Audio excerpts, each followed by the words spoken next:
Guys, we had to start pressing record because we've been talking for 15 minutes already and I keep going, this would be great for the podcast. This would be great for the podcast. This is great for the podcast. And you're all missing it all. So we may speak about some of that stuff, we might not. But welcome to Iconic, the podcast. I'm so excited today to be joined by Greer Stening. We were just talking about the name Stening as well.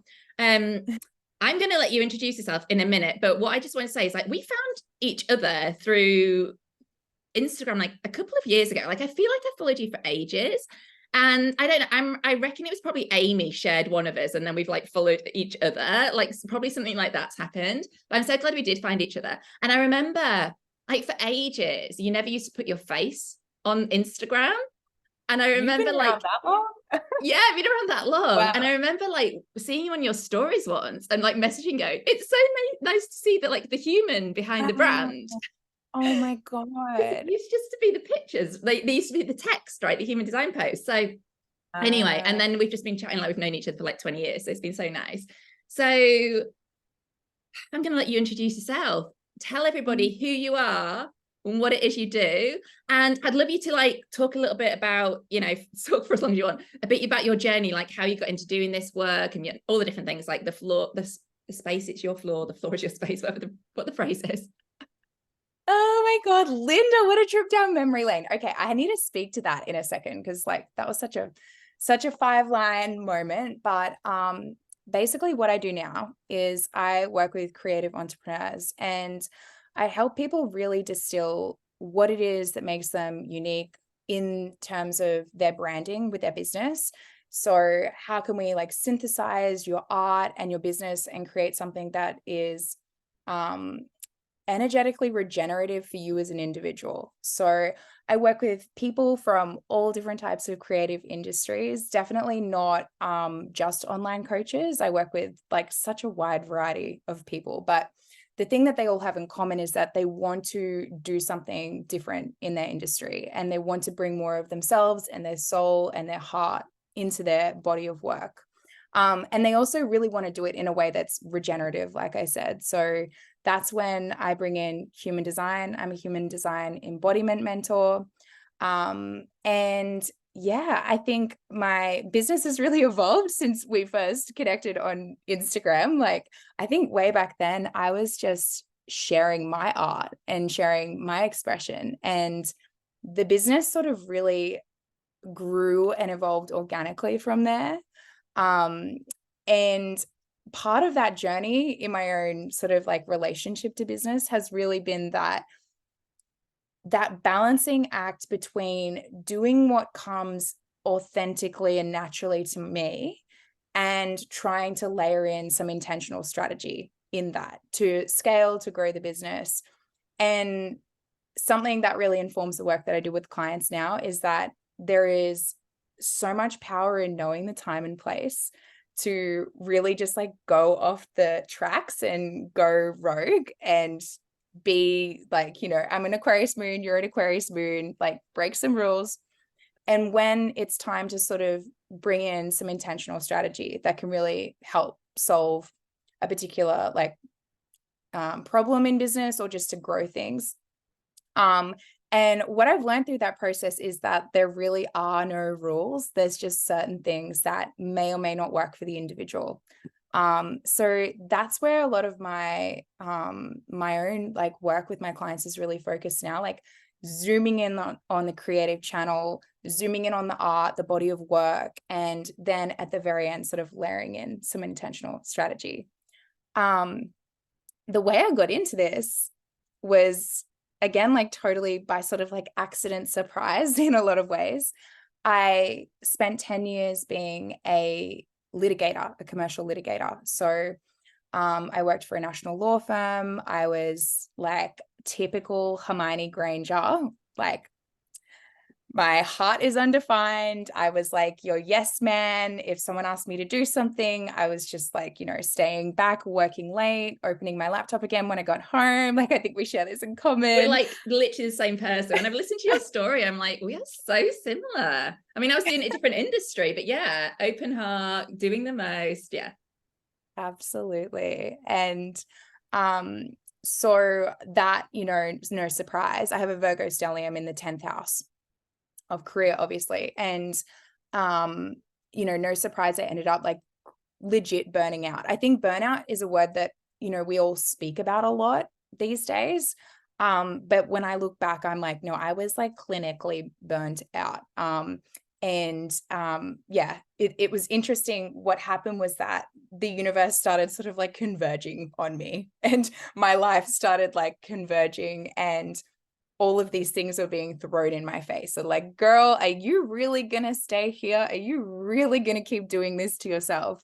And it really came to a head around the time that I discovered human design, which I'm pretty sure was like late 2017, through a dear friend. And from there, I started realizing, I'm like, oh my fucking God, like I'm choosing this.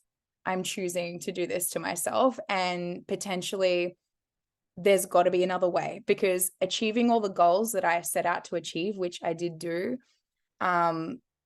did not land me in any sort of sense of fulfillment. And obviously my body was starting to scream. So long story short, I ended up walking away from my law career.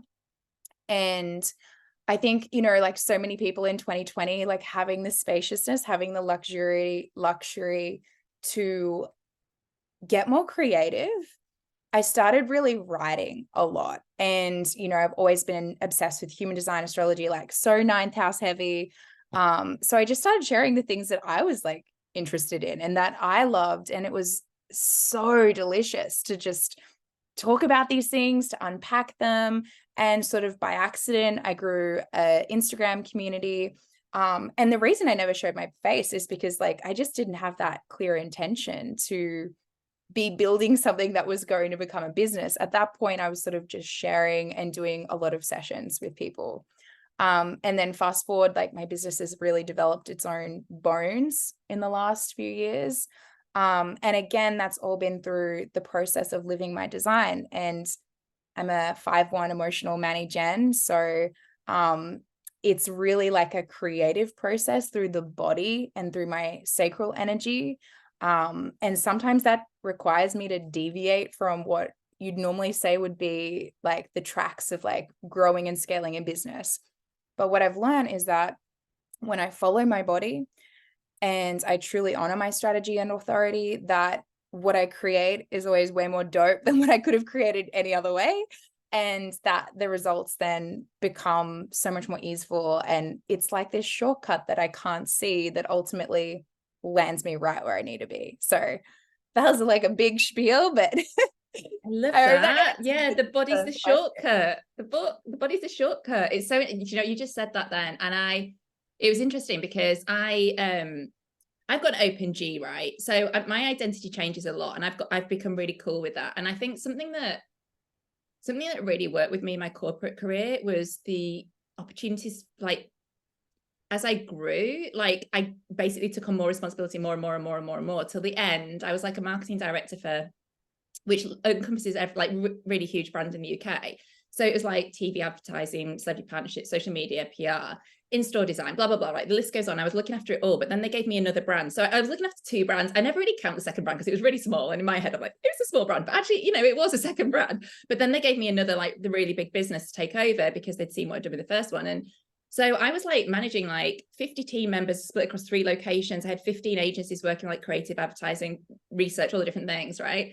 And the fact I could be all over the place doing all different things, like I'd be in different locations. I'd be like, one minute I'd be thinking about PR, I'd be thinking about TV ads, I'd be thinking about the brand, I'd be thinking about the research and like where we're taking it. Like it really suited me really well. And I really loved that. But anyway, sorry, my point being, so this is where I struggle like with the rules, right? Because, and I've got a post I'm going to write on this, which are like, I'm a walking contradiction, because in many ways I believe in this whole like niche down, become really known for one thing, have this signature program, run it on repeat, do it for at least a year, like get known for it, blah, blah, blah, right? And it's something that I teach my clients. I'm like, you know, if you don't love it and can't stick with it for a year, it's the wrong niche for you, right? But then also, I've yet to see it through for a year myself. Like, and I've moved several times. And in March, I launched this program, this weight loss program, which was an anti-diet industry, and it's all about balancing hormones and stuff. Because again, I know you've got a similar background, right? Like super restrictive in the past. So I was like anorexic for 5 years, and then I became super orthorexic, over exercising, undernourishing, all the different things. And so it was like, you know, 2 fingers up at that industry basically. And it was like, you actually just nourish yourself, eat more, and the weight's just going to fall off. Right. And so it's like this program. And I was obsessed. And for 2 years, I'd avoided it because I was like, I don't want to be part of the problem. Right. I don't want to make women feel they need to lose weight. But then I was like, I just kept getting this niggle going. But if you don't teach them this, they're going to do the shake diets. They're going to do like the calorie things, like, right. So you need to do it. So no, I eventually did it. It was amazing. So I did the first round. I went to the second round. Amazing. Going into the third round, I had no energy for it. And I had some people saying, well, Lynda, you've done it, like you've literally done this back to back for the last 6 months. Like, do you want to just take a break and then come back? But I was like, well, I want to fit in before Christmas. Like, there's all these different stories in my head. And I was like, I don't, like, I've had people buy it on pre-sales. So it's like, oh, do I give people refunds? Like, what do I do? And the second launch had been so huge, and it was like a huge chunk of money. And I was speaking to my mentor, and they were like, and I was like, oh, you know, it makes sense on paper to do it again, bring another chunk of money into the business. And she's like, I think you should see it through. But like, I just didn't like, I knew I didn't want to do it. Right. And so I went into that launch with full resistance because like, I'm done. Like, I feel like I've done my job. This program exists. If they want to like buy it on demand, they can do. Like, I've done it. I want to do something else. Like, I was ready to move on. And I listened to external voice. I listened to like my mentor, like, run it again, Lynda. And I pulled the launch 2 weeks early. And I was like, guys, we're just going to start now. I'm like, I'm so done with this launch. Like, and so it's like, and I know there's another reason. Like, I know obviously there's people in this program, you know, who might, you know, go on to work with me one-to-one. There's something's going to happen, right? Like, because something's happened for a reason. But like, I don't want to say I have regrets, but like, I really regret not listening to that nudge of like, this is done. It's time for the next thing. And I don't even know why I went on to that then, but no, so much there. And like, okay, I love what you said that like about being a walking contradiction, because it's so liberating to own that and to own the rule breaking process. Because something that I just recently had a bit of a breakthrough on was there can be like sneaky shame around not being this total perfect, like, especially when you're like a good girl, like you have this like good girl conditioning that we are not fully embodying what it is that we're teaching. And that's why I think it's just so nourishing to go, there is a whole human side of this that has to be taken into account. And the strategy is the thing that needs to come last. And the first thing, and this is what I teach in my work, is that you have to really develop the entity that is yourself, as a leader, as someone who's, you know, able to actually tune into your own creative channel and tune into your own intuition. So your strategy and authority and human design. And then you need to be able to like really separately develop that body of work and that art. And then the last consideration is the business. And those first two entities, the self and the art, really get to like call the shots. And the strategy piece is just for selling it, packaging it, and like bringing it to market. But the timing, the actual delivery, like what that art, that body of work wants to be, I really truly believe that it lands best when it's come through the body. And that's when you're going to connect with the people that are thirsty for what you're selling, who are already on your fractal, who've already contracted to receive your medicine, you know. And I have so much evidence to prove to myself that that is like the most efficient way. And when my head starts to get too involved in timing and, oh, it makes sense to launch this many weeks before Christmas or whatever, like the story is, when that stuff starts to infiltrate, it usually hijacks, or it costs me something down the track in the future. And that is like where the energetic sort of leakage happens, right? Like, so I love what you just said. Yeah, I have so many things to say. First thing I'm going to say, just because I haven't said this out loud on the podcast, guys, this, if you're not following this in terms of when we say human design, we're not going to do this is what human design is, right, episode and talk you through the different types, because there's a million podcasts you can listen, a million trainings. Go to Greer's like Instagram, there'll probably be loads of stuff that you can find out. And we're like, we want this to be a juicier conversation. So, but for anyone who is just a bit like, and I'm sure you do know, if you're here, you've probably heard about human design, but if you haven't, let's just quickly explain what it is. I feel like we should just quickly explain, but we're not going to go into all the different nuts and bolts. Yeah. Oh, I give a different explanation of human design every time someone asks me, because to me, it's just like such a living, evolving entity. But basically, it's a system of, you know, self-awareness, but it's more than that. It's more speaking to your actual like inborn energy mechanics and your inclinations and the way that your body is physically evolved or designed to transmit, exchange energy. And that happens at all different levels. And one of the really cool things is that human design synthesizes other schools of thought or other wisdom. So astrology, the I Ching, the Kabbalah, the chakra system, and it brings that all together and just sort of like amplifies all of that wisdom. One thing specifically that always really stands out to me that makes human design so practical and helpful is that it's expressed in a way that allows you to stop and think, what choice am I making here? How am I investing my energy in this situation? And so when you pull up your human design chart, you get this, you sort of like graph that is a depiction, an illustration of what your energy system looks like. And then it explains to you your own energy mechanics. And of course, we know like every human being is genetically different. Every human being is unique.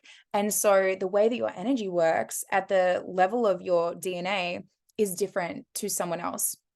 And when you can understand your own, I like to describe it as energetic diversity, you can start to really work with that. You can lean into that. And you can also really start to have respect for the energetic diversity of other people.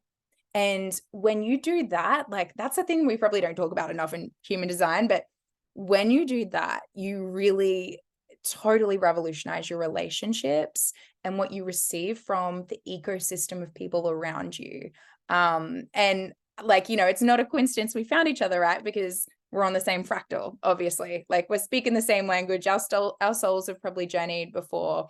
And that's, yeah, just one of the really cool things about this space. But human design can basically tell you so much about yourself, or not tell you, reinforce what you deeply know inside of you, and give you a really pragmatic way to start like making choices, making decisions, and making sure you're investing your energy from your signature self or your true self, as opposed to the not self, which is really speaking to conditioning that all humans are susceptible to. And conditioning isn't all bad, but sometimes when we're really influenced by our external environment, like you and I were in our little goody two shoes corporate days, that can really pull us away from the path that we're meant to be on and the path that our DNA is really here to fulfill in this lifetime. So that's a little spiel about human design. I'll stop there. And I guess if anyone hasn't gone and like pulled their chart, they definitely have to go do that.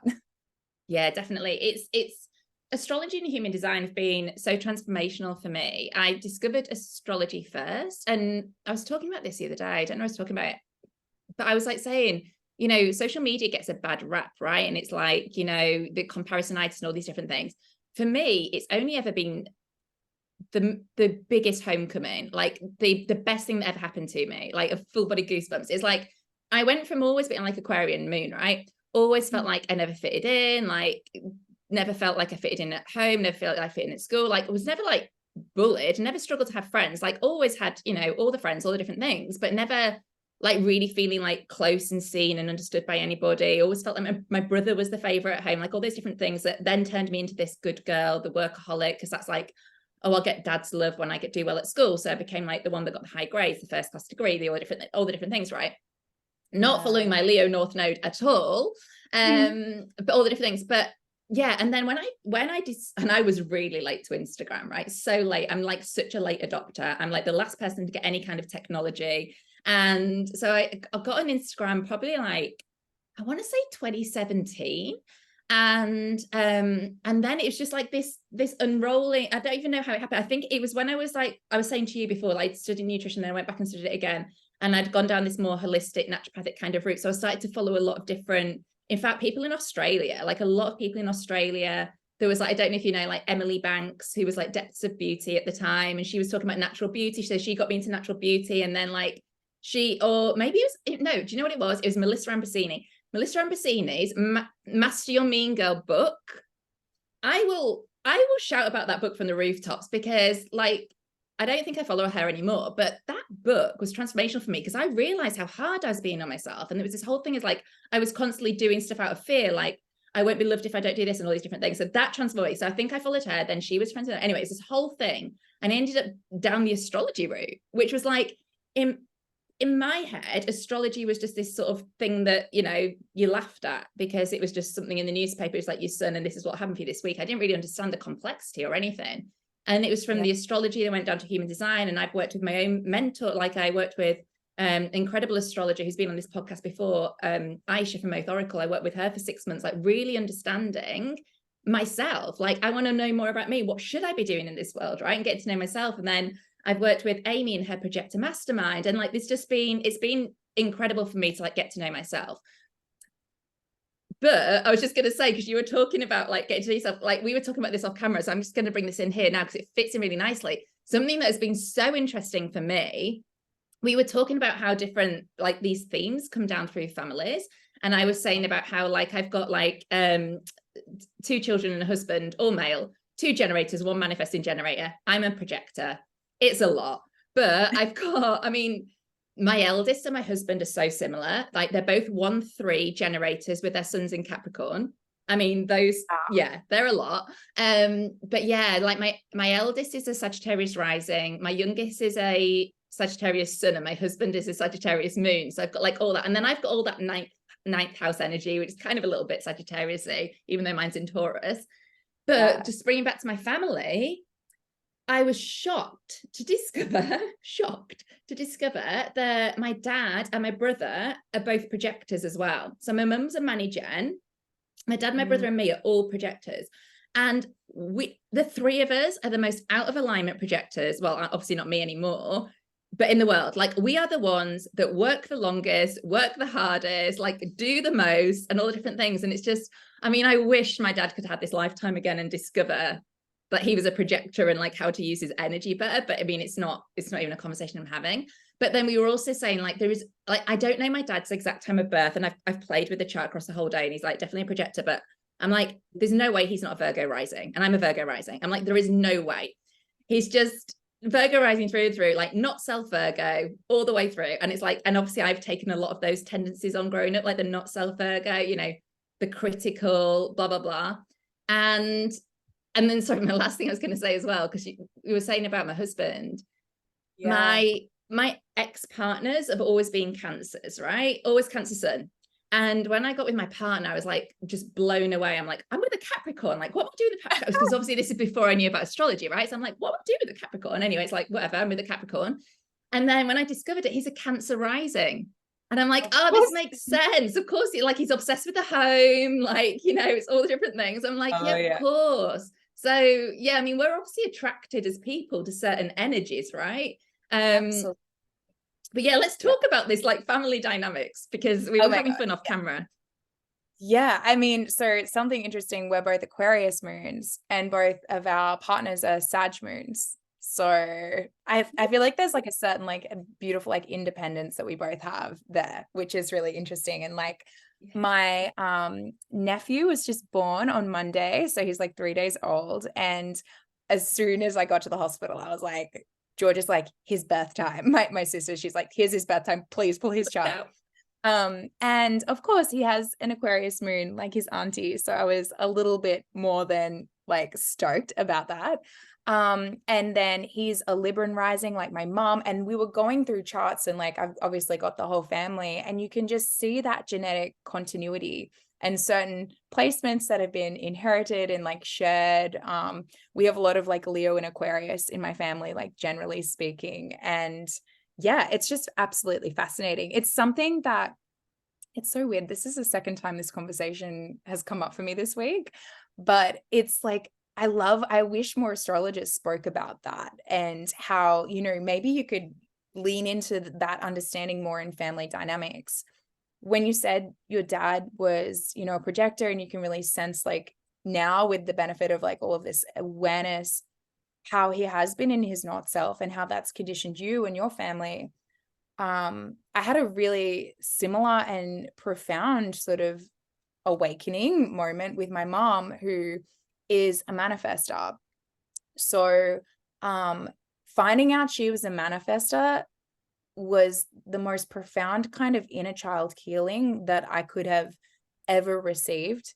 because it rewrote every story that I had around her mothering me. But obviously manifestors are not designed to respond. They have like sort of this insulated energy. And what I did like after I found out my mom was a manifestor was I started treating her like one. And I started dismantling my own expectations on her. Like everyone else in my family is a Manny-gen. So it's like very difficult to be the only manifestor in the family. And it just absolutely has changed and healed our relationship in a way that I can't express. So I have so much, again, like firsthand experience evidence of how understanding that energetic diversity, to go back to that, is so profound in your relationships. And I think, you know, when you think about how a relational business is, it's like such an incredible tool to have. And when you can approach, whether it's your clients or people that you're collaborating with, or just your own relationships in your personal life, with this understanding of like, oh, I understand how this person operates and I understand how it's different to me, so I can manage my own little shady expectations that try to come in there and be a bitch. Because you know what it's like. I think Virgo energy is very good at being critical like that. So yeah, it's just an incredible tool to have. And yeah, astrology, human design, you just really can't beat it. Yeah, my mum's what was interesting to find out with me is I'm the only emotional in my family. And it was the typical one of, I felt like everyone else was hyper emotional and I wasn't. And I shut down emotions, right? They weren't allowed. So I internalized a lot of stuff, you know, we weren't allowed to cry, blah, blah, blah. And then obviously that then developed into, you know, without a doubt, fed into like the anorexia and stuff, because then I ended up in a place in my life where my life felt out of control. I was doing this engineering degree for my dad because I wanted my dad's love and I was really unhappy. And it was like little Miss Perfectionist. What can I control? Okay, let's control what goes in my mouth. Let's control like how many hours I spend on the running machine, whatever it is, right? And so I think that was interesting that actually like emotions are okay. My husband jokes now because I cry at TV adverts, right? I cry if I'm watching like maths, like I cry every single couple that goes, everything that every time someone says something nice, right? I cry at everything, right? And he just laughs at me and it's like, can we just accept this is who I am, right? And like actually doing something I wasn't allowed to do for like the first 20 years of my life. Yeah. But sorry, just coming back to my mum. So obviously my mum's a Manny-gen, but she's open in the emotional, what's it called? Solar plexus. Open in solar plexus. Yeah. I'm like, what? And so growing up, she was, in my words, like she would just fly off the handle, right? She'd just be like, everything would become this massive dramatic thing. She'd be screaming and shouting at my dad. And it was really quite stressful growing up in that environment of just this screaming, shouting and stuff. And I remember like thinking in my head that when she transitioned through the menopause, that she'd really calmed down. And I was like, oh, this like transition through the menopause should calm down. But now I look back, I'm like, I don't think it was that. She used to be a teacher and she was a primary school teacher. And so what I actually think happened, she was taking in all the energy all day of all those like emotional kids, right? Amplifying it, coming home, like letting all this energy out that she's like wasn't hers and she didn't know what to do with. And sorry, it's frozen. And then she actually retired quite early because like she was kind of done. And so I'm like, I actually think it was when she retired that she like calmed down because she wasn't bringing in all this energy all day. She's more in her own energy.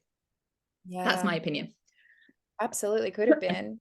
I mean, gosh, I have like 3 emotional channels. So my authority is emotional. So I'm what we call an emotional being, human design. That means my solar plexus is defined. So you are as well, right?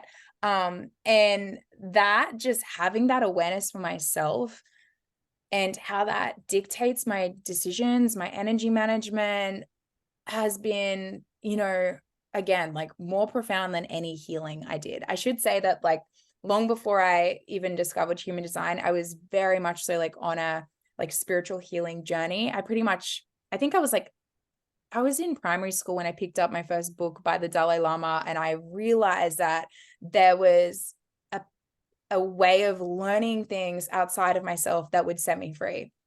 And so I've done all the kinesiology, I've done all the like inner child healing, I've done all of those things for many years. And it wasn't really until I encountered human design that I was able to really change the way I was showing up and embodying and making choices and shifting the way I spoke to myself internally.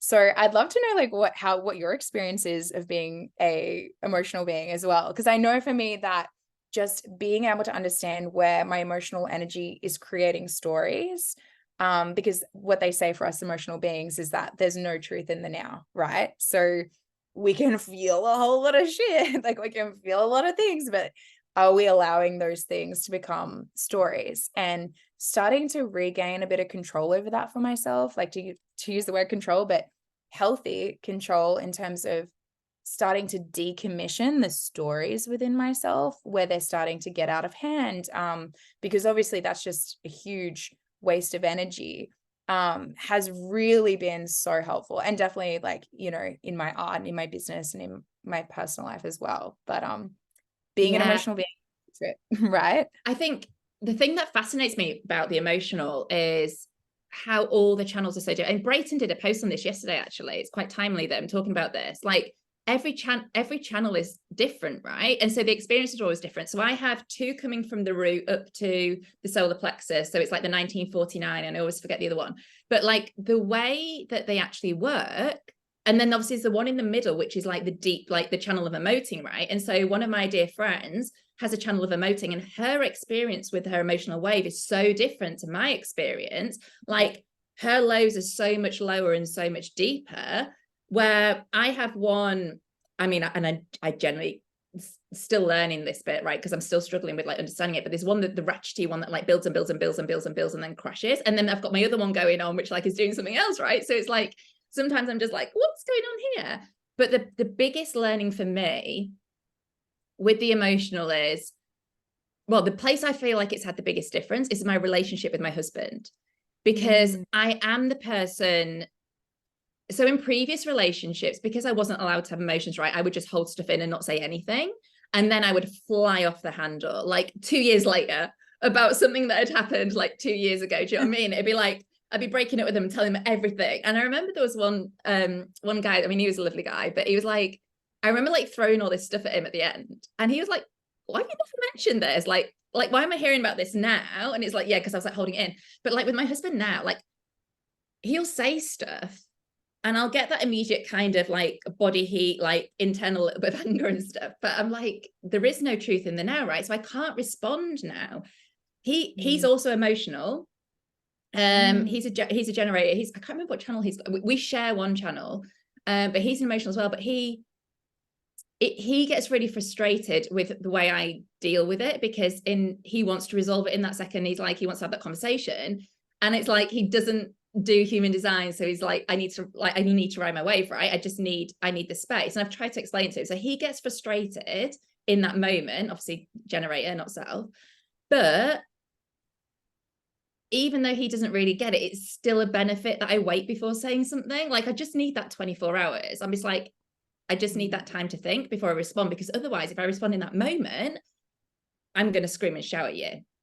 And then I'll have to say sorry. Whereas if I actually just feel about it for 24 hours, I'm like, okay, this is fine. And now I can respond in that neutrality. But it's a wild ride in it, because at the moment, actually, I'm just coming to the end of a mastermind, and I've been in it for 6 months. And it's like, I reached out in October, like, what's the deal if I sign up for another 12 months?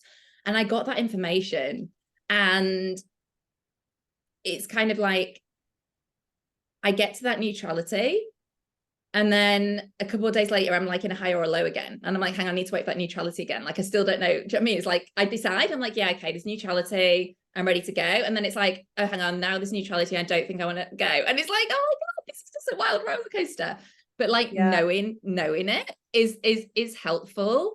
And I've got to tell you a really funny story, right? So like me and husband, emotionals, before either of us knew anything about human design, we were looking to buy a property, and we'd been looking at this. We wanted a barn conversion. We were obviously in the English countryside. We wanted a barn conversion. We'd been looking at it for months. It was outside of our price range, but we couldn't find anything else. And we were like, should we just go and look at it?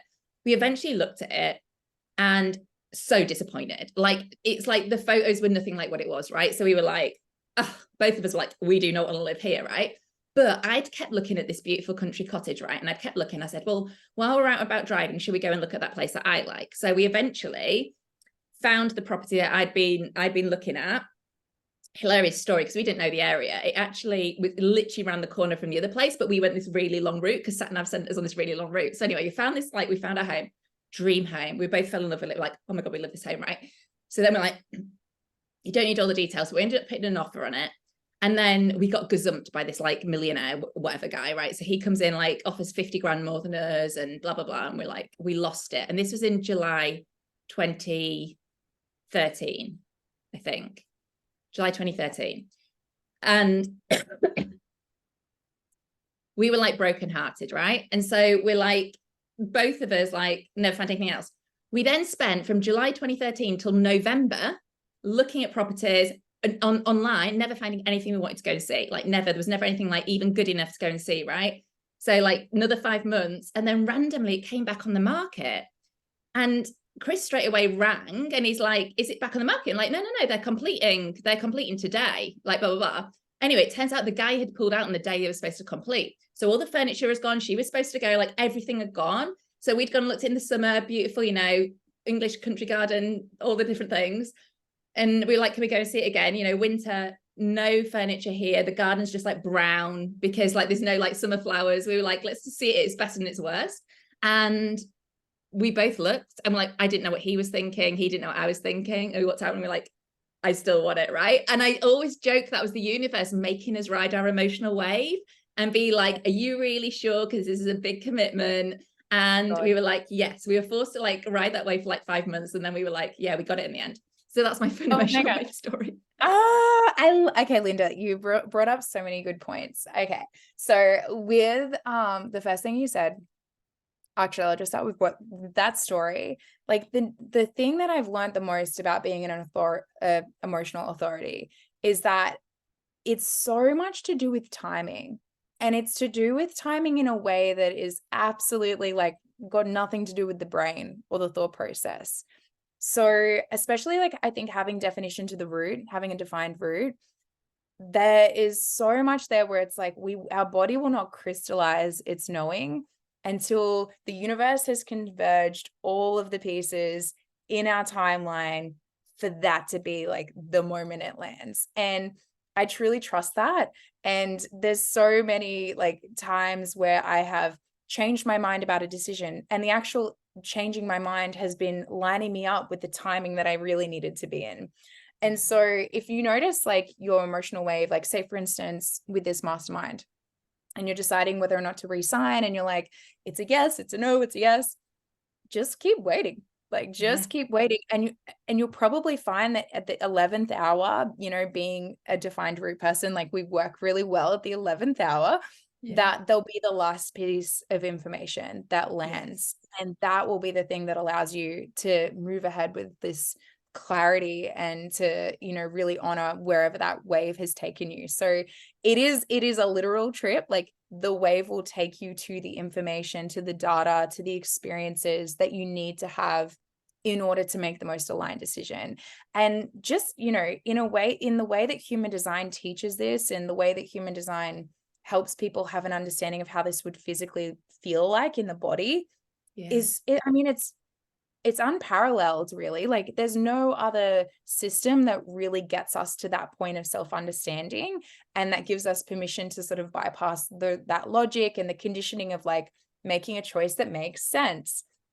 And it just reminds me so much of all the decisions I've made in my business, in my life, that have not made any fucking sense and have been like the best. And one of the other things I think that is so like such an interesting discussion in terms of being an emotional being, right? We are processing so much, and it always feels like, you know, we are taking in so much data. Like nothing goes as deep as solar plexus energy, right? Where it's spirit consciousness energy. It's permeating our deepest layers. And so there's so much data that we collect through the process of being an emotional being, that the way I describe it is that we often can get to this sense of like, okay, my RAM is literally full. Like there's no more. I need to either have some alone time, or if we get to a place of like conflict, or our conflict brings our emotional wave to the surface, the thing that can really feel like such a pressure is like to discharge that emotion. And like you said with your husband, like wanting to just go, nah, like this is what I'm feeling. And sometimes when I'm describing it with clients, this is so crass, but like I'll be like, it kind of feels like you need to take a shit. Like you need to dump what it is that you're holding to get it out of you. It's not truth, but it needs to come out of the body in some way. And sometimes the impulse to do that is so urgent, and we really have to kind of train ourselves to have emotional hygiene and energetic hygiene, and to find a way to express and to let it out without harming people around us. And I think you and I are in that generation, right, where our parents were like, don't cry. And so we've kind of got like this pressure valve where we haven't maybe been in the practice of like releasing and expressing and being actually honest with our emotional stories in the beginning. And that's why so often things can really get to this volcano, and then that impacts our relationships, right? So it's that fine line between expressing the emotional energy and letting it move through the body like water, and maintaining energetic hygiene so that we're not like losing our shit. Because I have that like really hectic emotional channel. I have the channel of emoting, and it is intense.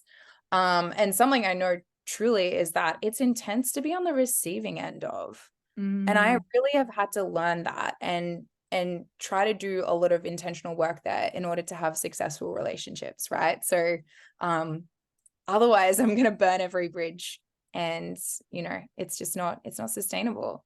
Yeah, I mean, it comes back to what you were just saying about understanding other people, like, like understanding, like, however we're feeling, other people around us are also going through a load of stuff at the same time as well. There may be like transits going on that are impacting them, for example. And it's like, I always like, I'm no expert, but I've done quite a lot of study, and I always have my clients' details just so I can pull up, because someone would be going on about, I'm feeling like this right now. And it's like, it could just actually be stuff that's going on with your astrology right now, right? It doesn't always have to be like you ate the wrong food or like XYZ, right? There could be something going on. Let's just have a look what's going on for you.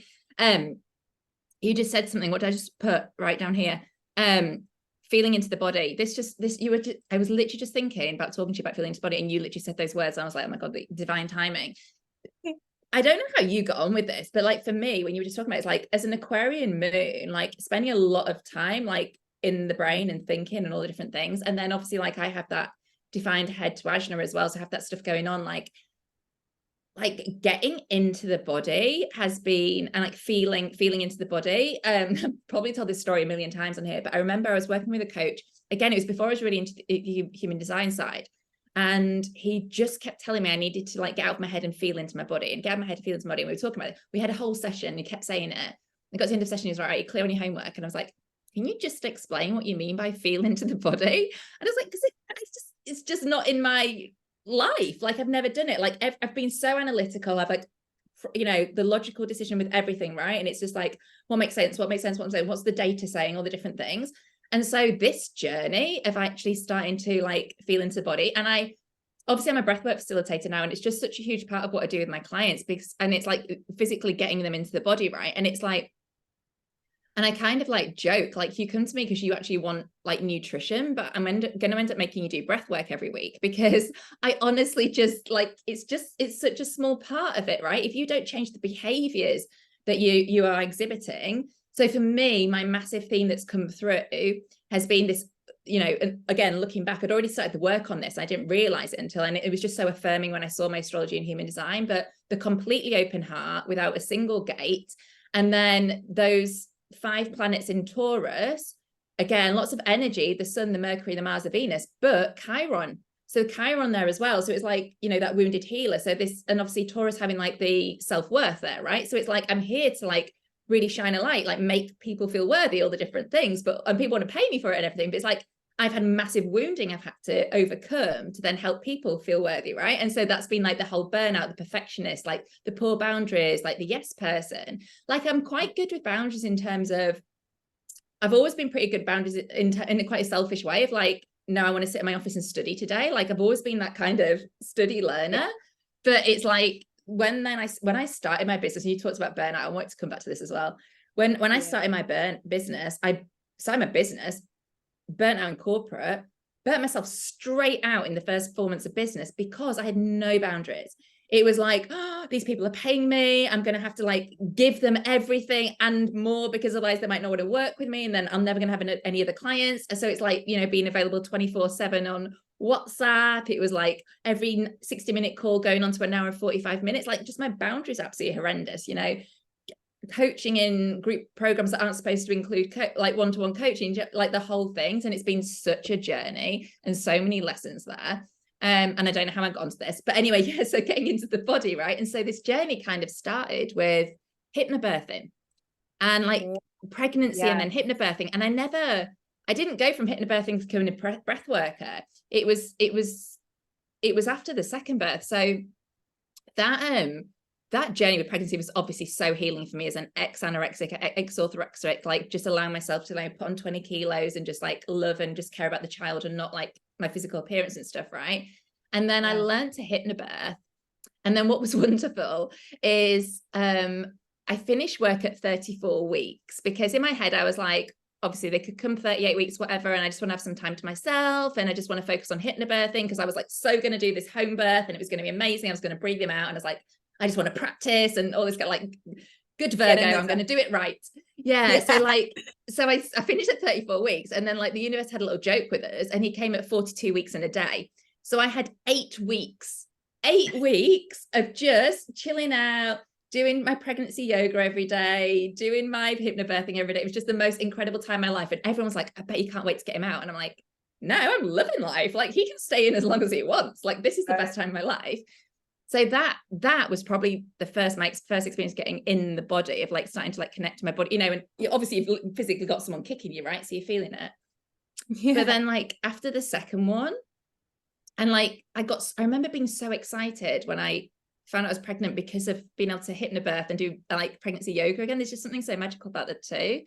But yes, and then when I went back into that, and I was like, and I'd started working with a breathwork coach as well, and I was like, oh, actually I didn't realize that hypnobirthing was breathwork, but it is. And it's like I hadn't like put the two together, and I was like, oh my god, this transformed my life so much. And then I started really getting into it. I don't even know what point this story was now, but like having these tools, getting into the body, having these tools, because I've always been, you know, even when I was exercising, when I was the HIIT trainer and all that kind of stuff, like I was still kind of in my head in that. Like, yeah, you're having to catch your body to lift the weights and all what it is, but it's like so much of it is a mental thing to try and like push yourself through. Yeah. That makes sense. Having like a mental, like it's almost like the difference in the energetic in terms of your internal relationship to your body is, you know, it's either going to be one of like forcefulness, like I'm going to grind, I'm going to work really hard in the gym, I'm going to do this, I'm going to diet, whatever. That it's just like the energetic undertone of forcefulness, it sounds like. And then it doesn't necessarily look like a lot of changed behavior, but when you start to approach yourself internally with this gentleness, this acceptance, and the love that actually wants you to be your best self, it's like a loving energy. It's like loving yourself into growth rather than pushing yourself into growth. And I think like that is the difference. If anyone was to say to me, like, how do I get in my body? Like, I'm feeling all of these things. I'm like, getting into your body is also about the relationship and the internal dialogue that you have with your body. And you can be someone doing breath work every day and then switching back into, you know, that negative dialogue, right? It's got to be the bridge into that self-compassion and then loving yourself into new behaviors and changing from there. Something I teach inside Sacral Revolution. So obviously I'm a manager and you're a projector. So a big difference in our energy mechanics, right? And the thing for us sacral beings is that to really be able to create what we came here to create and to build and to work, which is the only way that we can find our satisfaction, is that we need to learn how to correctly apply and listen to our sacral energy. And there's so many things that stand in the way of us doing that. But if we can actually, the thing that I always teach is that you can't beat yourself into following your sacral response. Like your sacral energy is not going to come out if you hit it with a stick. It's going to come out when you give it some carrots. It's going to come out of hiding when it feels incentivized. And that's why we need what I call the joy diet of like bringing that sacral energy online, right? So it's such a subtle piece, and it's something that we absolutely can't think ourselves into. But if we have the understanding that it's about coaxing it out, it's about it being joyful, it's about bringing this life force energy forward rather than trying to contort ourselves or force it forward, it just results in totally different outcomes. Yes, I love that. I need to say this as well, right? Sorry, my mind's all over the place. I want to talk about this as all being creative beings, right? Because you say that you help creative entrepreneurs. And what is really interesting, again, from my side, because I've always been in the head, right? I have never identified as being creative. And when I used to go for jobs, so, you know, I'm like really good at maths, and I did an engineering degree, and I've done all my, you know, my science degree with my nutrition side of things, right? In my head, I'm like super analytical, right? Super analytical. And I remember when I fell into a marketing career, which kind of happened by accident, people telling me I was really creative, and I just didn't get it, right? Did not get it. And I'm like, no, because you think I'm creative, because I don't think I am. And then there was like my latest role. I remember the guy going to me like, oh yeah, you're really creative, like in the interview. And I was literally like, I'm really not, I'm really analytical. And he was like, no, you're really like these ideas that you've presented us. I was like, no, but please don't. And like, I'm analytical. I'm the girl that's gonna look at the numbers, right? And I just like couldn't get my head around it. I look back now and I think it's hilarious, because obviously I was a dancer, and like I was like a performer, like all these different things. And I kind of was creative. I did art and all the different things. Anyway, but yeah, so I didn't think I was creative. And then even coming into my business, I was so used to having agencies do everything for me, right? So I would like see, you know, projector guide, like this is where we need to go. This is like what the data is saying. This is where we need to go. Guys, this is your brief. This is what you need to deliver on. Creative agencies would give me their, like, you know, the brand direction, all the logos, whatever it was they were working on, the TV ads. And I'd be like, yes, no, right? And I was just saying yes, no. And so I found it so challenging coming into the business, like, to believe that I was a creative person and that I could be creative. And I think this is one of the blocks. We have like super intelligent, super gifted people in whatever their area is, who get blocked when it comes to things like Instagram, because like, well, I'm not creative and I don't know what I want it to look like, all those different things. I literally had this with a client yesterday. We're literally kicking off and she's like, I need help with all this stuff because I can't do the creative side, right? But I've now come to have this realization, right? We are all creative. We just have it sucked out of us, right? Yeah. I'm going to cough. So I'm going to allow you to start speaking into this. Oh, girlfriend, you do what you need to do. It's going around. Yeah, I mean, wow, we are all inherently creative beings. And I think that's what all of the ancient wisdoms tell us, right? Like, we come here to have a co-creative experience. And something, you know, I want to like say straight off the bat is that if you're not a sacral being, if you're a projector, a reflector, or a manifestor, it does not mean you're not creative. Like, life force energy is one iteration and expression and application of that. But every single one of us are creative beings. And that the problem that I think most of us encounter is that we expect creativity to manifest in a particular way. And, you know, I'm just thinking of your channel of awareness, and I see that it's like, you know, it's obviously individual energy, like it's super creative. And whenever I think of that channel, I think about lateral thinking. I don't know if you've heard that phrase, you know, lateral thinking. You know, it's the ability to think outside the box. Literally, it's ability to come up with a novel or original solution to a problem. And that is absolutely like the purest form of creativity. But in our society, in our conditioning field, creativity is often presented to us in particular mediums, or it's spoken about, or it's nurtured at school as these are the creative arts. Very few people are saying like innovative thinkers are forming part of the creative arts, and our educational system isn't set up to really acknowledge that. So we create identities, right? And I was the same as you, Lynda. Like, I remember shortly before I even discovered human design, literally having a conversation with someone at my law firm saying, yeah, like, I'm just not creative. I never have identified as creative. And I look back on that girl and I think, holy fuck, she was lying. Like, I was lying to myself and lying to the person I was answering that question to, because if I reflect on my life, my childhood, I was like deeply, deeply creative my whole life. I just didn't see it because there was nothing in society that felt like it gave an articulation to my form of creativity. And something I really love doing with the people that I work with is developing a synthesis of their unique creative channel. Because a lot of the time people come to me and they say, I'm doing this, I'm doing that, and I don't know how to put it into words. I don't know really how to market the whole totality that is the universe inside my body of work. But there's always a way, if we think outside the box, if we see using human design and astrology, like the synchronicities and the through lines in things that maybe we don't see because our conditioning is saying to us it needs to look a certain way, or it needs to follow a certain order or sequence. But the more that we can lean into, like, there are no rules, let's think outside the box, like creativity is just playfulness in the end, and bring in more of that playful energy in the discovery process, then it is mind-blowing what differentiation can birth. And if you think about it, all of the really cool people that we love are so outside the box. Like, you know, the artists throughout history who've been so like loved have been people who are people like, wow, they're fucking wild and they're weird and I've never seen anything like this. And it's shocking and stunning in the most incredible way. So yeah, that's what I think about everyone being a creative being. And I think if there's something I've learned as someone who really didn't identify as creative, just like you, it's that we all truly have our own brand of creativity. The more we can lean into that, the more we're literally going to provide value for the people around us.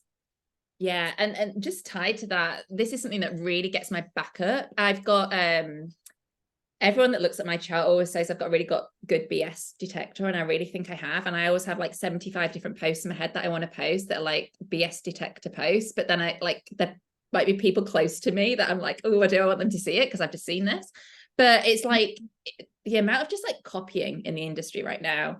You know, it's like the people that like working with their mentor, and then their creative is exactly the same as their creator, and the message becomes the same as their mentor. And then, God, I even had this the other day, like, I mean, I'm just going to say it, someone will hear it, but never mind.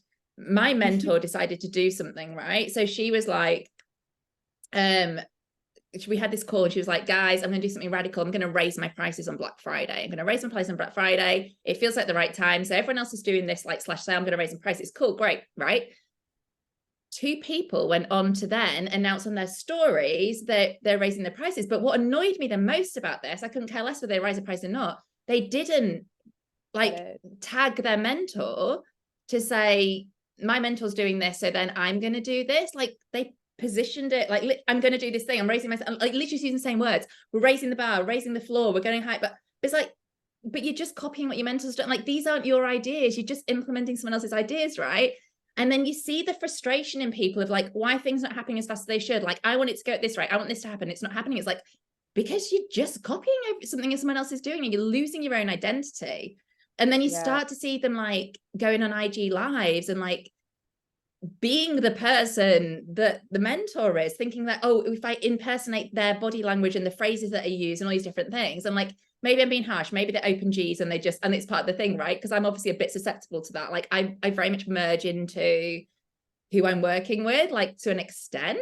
But like, yeah, that really winds me up. It's like, guys, do a creative that's like represents you. And I think that's a really nice thing about working with your astrology as well. Like, you can look at your unique astrology. Like my like I've, you know, when I've worked with different things, like my creative right now, it like really feeds into like my 3rd house Scorpio. So like 3rd house, where house of social media sits, and it's like, it's quite like Scorpio-esque. And I was doing that 12 months ago, and then I moved away and I was like, no, I want to go back to that because like it feels really aligned to me. But then there's a bit of like a Virgo, you know, like it's all quite repetitive and like nice, like that kind of thing. But yeah, I just wish people would allow themselves to, like, you almost need to extract yourself out of everything else and go and play on your own to like find yourself Absolutely. again, I think. Yeah. Yeah. Oh my God. I fucking love this topic. I want to talk about this. So, I've experienced a lot of copying, emulation. My Aquarius moon hates it. She chucks a little bratty hissy fit inside my ego. And I've also, if I really self-reflect, I can also see certain places, or if I really look at my own body of work, how everything that I teach is a synthesis and a conglomeration of all the things that I've picked up through books and mentors and life, and just bringing, like, I universalize as a 5-line. And so something I've realized, even running group programs and having people finish and just go off and do the same program, is that part of me coming into this body of work and sharing something creative and sharing something that I believe the world needs and that the earth needs and that is actually valuable, is that there's a part of my work that wants to be emulated. It wants to spread its seed.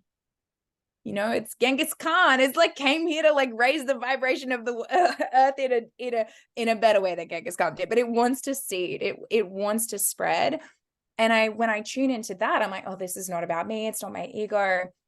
But there's something that still feels off when people just outright emulate or copy. And where I've landed with that is, remembering that work wants to spread, and thinking about how with my own clients, when I'm working with them now, I can address this and go, it is natural, especially if you've got like an open crown, undefined ajna, like all these things, open G, like you said. It's really natural for you to want to move from one of my spaces and emulate. And for God, like, if you have resonated with something that I've taught you, like, and you now want to share it with the world, like, that to me is a win, But the thing that is important is that you integrate before you then go share.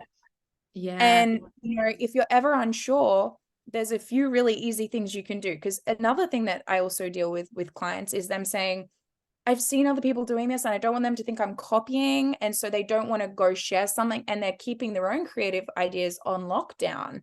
And it's like a way of keeping themselves small and unseen. And I always say, like, if you're ever in doubt, just credit people. Credit where you first heard it. And another way to just self-check in to know whether or not you're unconsciously copying is, can you explain this concept in different terminology? And like really importantly, can you take the idea further? Because if you're going to then like repackage it or something, where are you taking that original concept and then continuing to evolve and develop it? And if I saw like my work getting out into the world in that way, I would be so like, and I'm so happy, and as mentors and as creatives, we have to accept that emulation it's going to come along with success. It means that we're actually resonating with people. And how can we also empower people to do it in a way where it's like in integrity and there's this cleanliness to the energy that's being invested? Yeah. Do you know what? So I'm a type 1 Enneagram. So I'm like, integrity is everything, right? So I'm gonna see this stuff, but it's the credit, right? So I'm forever including stuff in my programs that I've learned from another mentor, right? This is the thing. It's like, I'll be like, you guys know Amy, this is what Amy taught me, like, this, I've worked with Blake has taught me, like, I'll always credit back. Or if it's like a book recommended, this is another thing that winds me up. It's like, if my mentors recommended a book that I then recommend to other people, it's like, oh, Blake recommended this to me, and then I always like, I like to give the credit, right? Because like there are, we are, an accumulation of life experiences and things that have happened. So we're not going to remember the first person that told us everything. But if it's, something like recent, where they're just in your program, then they emulate the program, right? Then that's like, I learned a lot of this through Greer, right? I was going to say something else and I can't remember what it was now. It was the credit, and I don't know what it was. Taking the idea further, taking the idea further. Oh, I love this. Right. So we were literally just listening to an audiobook the other day, and I can't remember which one it was, but he was literally saying this. So he was saying that he constantly so he's like, he reads loads of other people's things, like he takes it all and then he decides what he tests and trials and implements, decides what he thinks actually works, and then like, you know, tweaks and changes and then goes to take on his version. But in this book, he constantly talks about, I learned this through this book, I learned this through this book, I learned this through this mentor, and like he does it. And he said people worry that by referring to their mentors, referring to the original source, that other people won't then have respect for them and feel like they know enough. But it's like, no, like what you just said, it's like you take all those bits, you like see what you agree with, you implement, you learn, you take it a step further and teach something else, but you still give credit to the fact that I've learned this from other people. Like, it's not just, I didn't just like rah, channeled it all through and it's like there, right? It's like, yeah. So it's, yeah. And I really liked it when he said that, because people can feel like, oh, I need to be the one. Oh, this is the thing I was going to say as well. Yeah, about this like emulating, copying and stuff.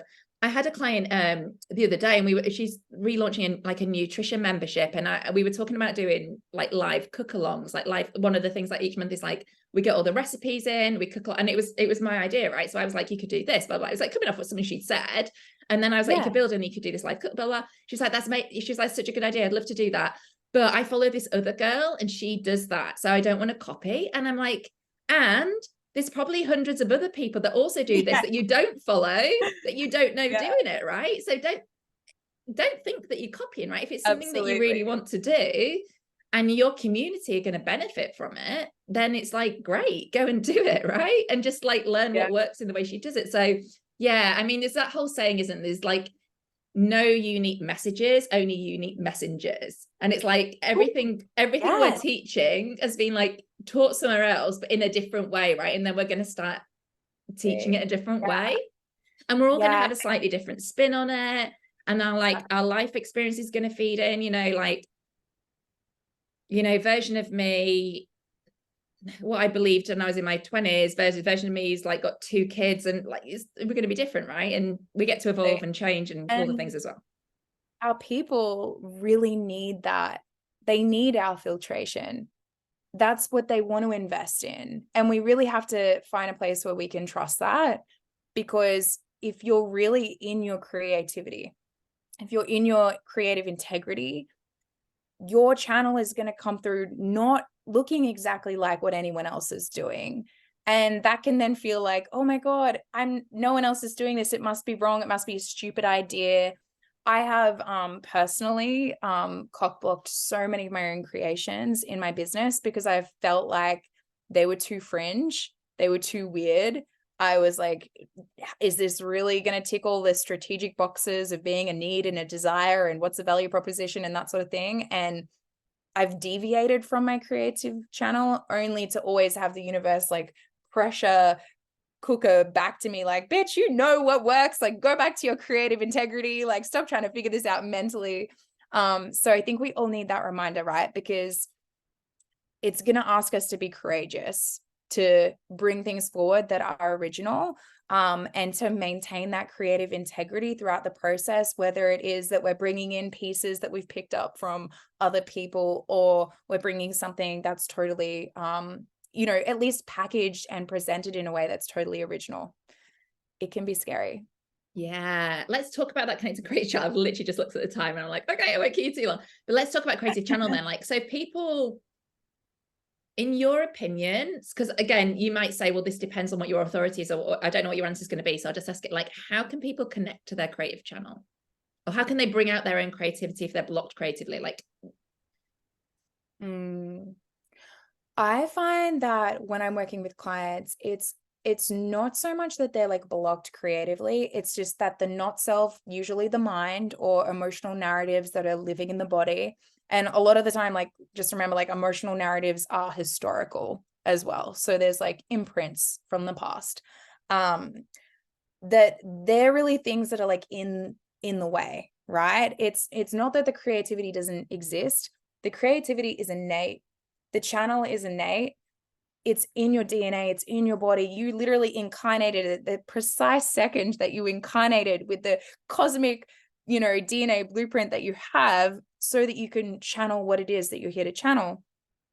And life just can layer stuff on top of that, that can make us doubt, that can make us stall. We can develop like energy habits that keep us in comfort rather than keeping us in truth.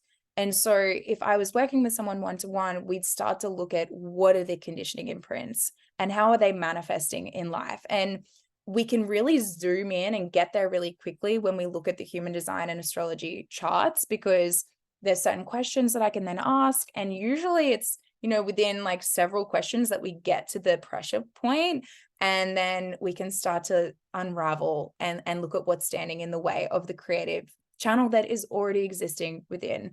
And that was definitely the case for me. Like when I started living my life intentionally, when I left my law career behind and I started being like, life is too fucking short. Like I am living by strategy and authority. I'm going to give this my everything. That felt like integrity for me, that I actually discovered it was all there. It was like a whole universe inside of me that I just needed to give a little bit more credit. And that took courage. And I still every day face the like, oh my God, am I too weird? Probably Aquarius moon shadows. Yeah. But I keep getting evidence that there's people out there who need it. And there's people who receive something of value from that. And yeah, again, like I said, astrology and human design can really help us get clarity and start to peel it back. But it's going to be so personal and unique to your life experiences. Yeah. Something I love, like just watching your stories, is like the freedom and spaciousness that it looks like you have in your life. In fact, I was surprised to learn that you live in Australia. In my head, you lived in Bali.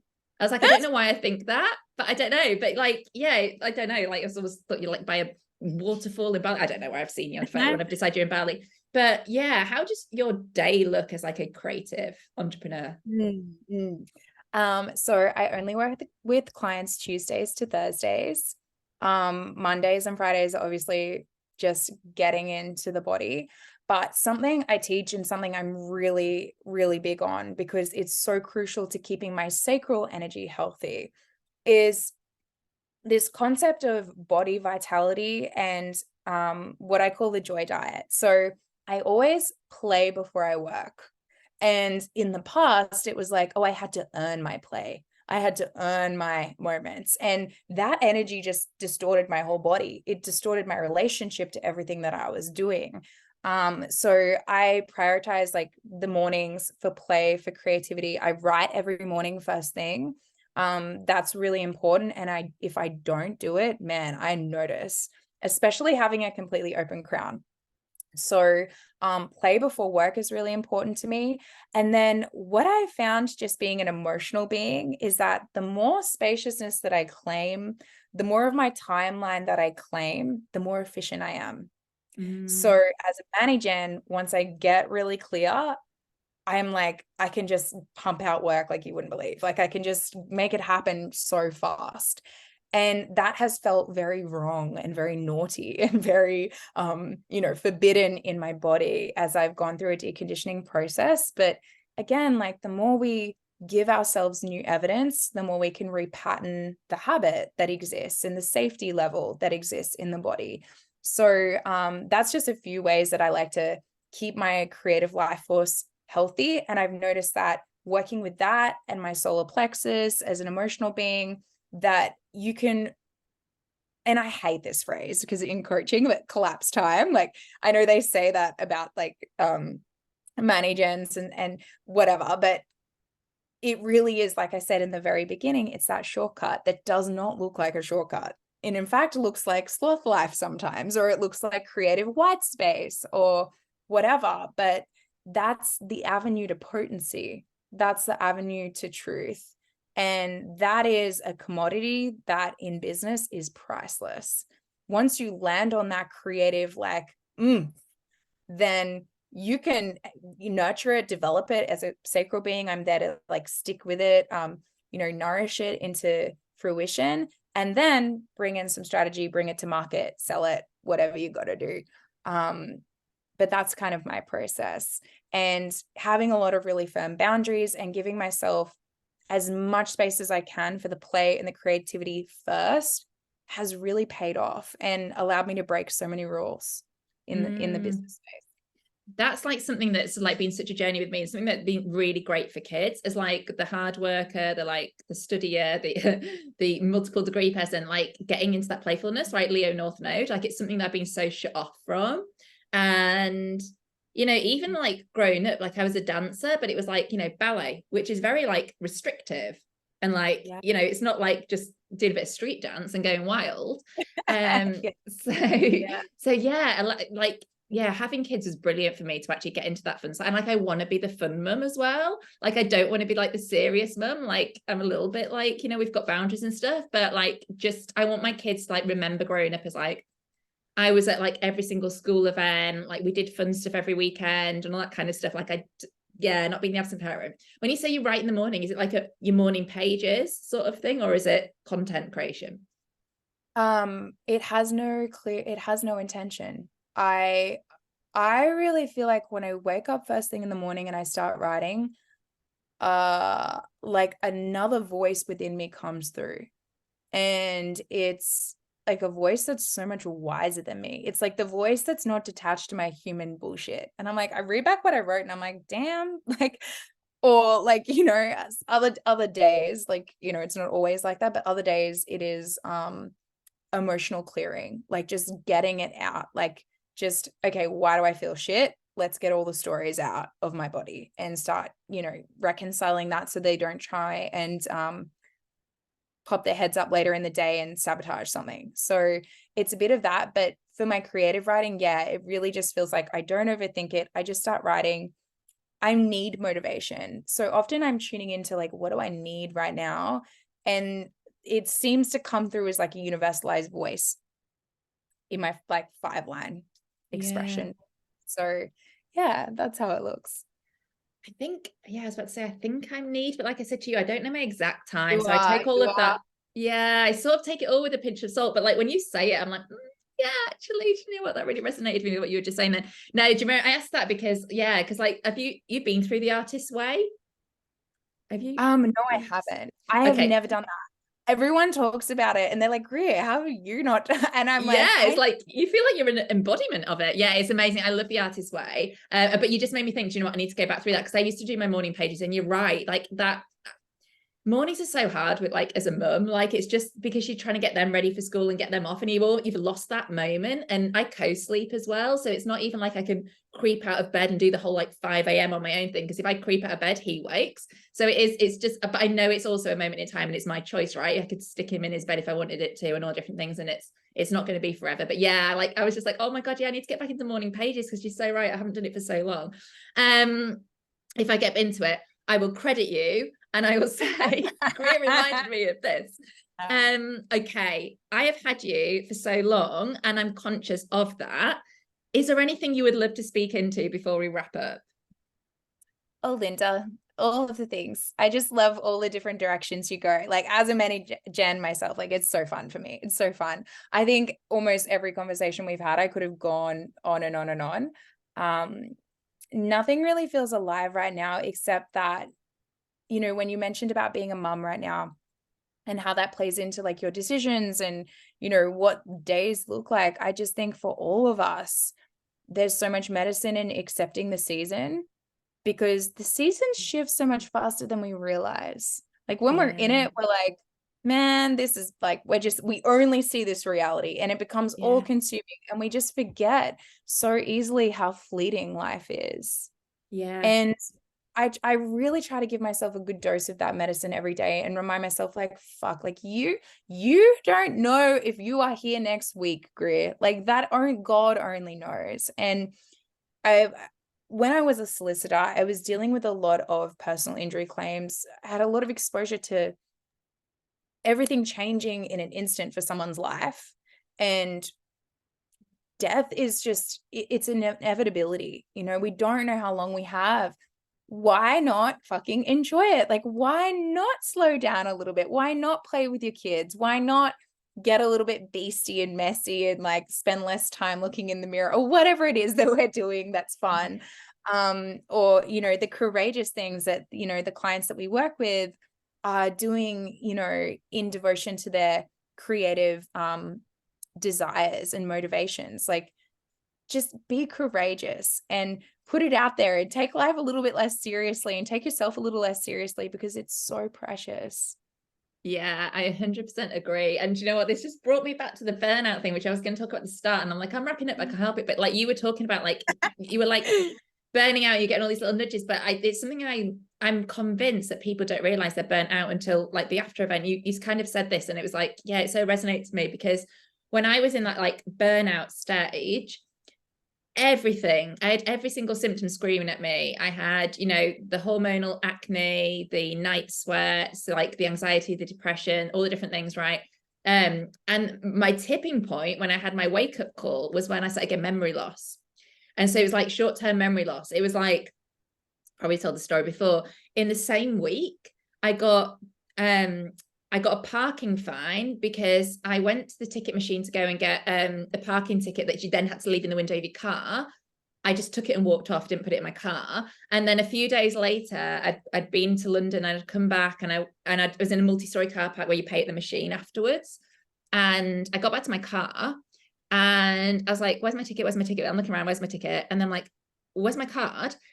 I'd paid for the ticket, left my card in the machine and walked off, right? I was literally falling apart, still really good at my job, right? I had enough for my job, but everything beyond that. Anyway, and when I launched my business, I was going to focus in on burnout, like high achieving women in leadership. And that was kind of my thing. And I was like doing a lot of research around it in terms of like what support they needed and stuff. And I was talking to like people who ran the agencies I worked with. So women, you know, CEOs and agencies. And they were just like, so many people just kept saying to me, but Lynda, if someone had told you when you were burnt out that you were burnt out, would you have believed them? Like when you were in it? And I was just like, in my head, I'm like, well, no, I'm just busy, right? I'm just busy. And it's, I just think a lot of people are just so disconnected from the symptoms their body are giving them.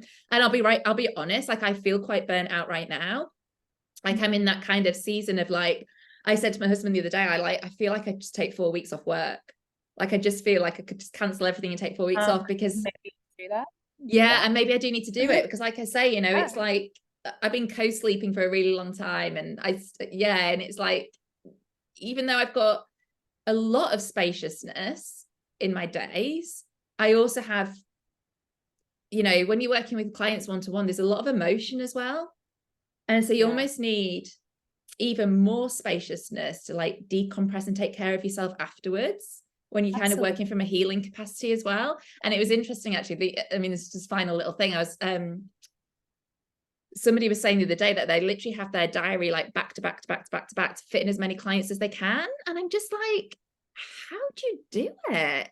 Like, I just wonder if that's really good for their clients too. Like, I mean, like I can't like, you know, judge or whatever, but we're all different and we all have different capacities. But yeah, I just, you know, I can't get that one. And something like, to credit one of my mentors, Natalie Granger, said to me literally like yesterday or the day before, that what is good for you is good for your clients. And like, I see that, like, I'm so blessed to have that mirrored around me and to have evidence for that. And I just remind myself of that all the time. You should totally take a month off. I'm basically like taking a lot of time off right now because my sister's just had a baby. And something that was really important for me, like for healing in our family and breaking cycles, is that she has like a beautiful experience, like birth and postpartum. And you know, when I was a solicitor, I missed so many important family moments. I was always in my office. I was always working late. No one could even get me on the phone. I was just like Greer, the busy lawyer off in the city somewhere. And the reason I have the business I have now is because I want to enjoy my life. And I'm not willing to compromise that. And if it means leaving money on the table so I can go and be there for my sister in this precious time, then I've made that deal with myself, and I make it so happily.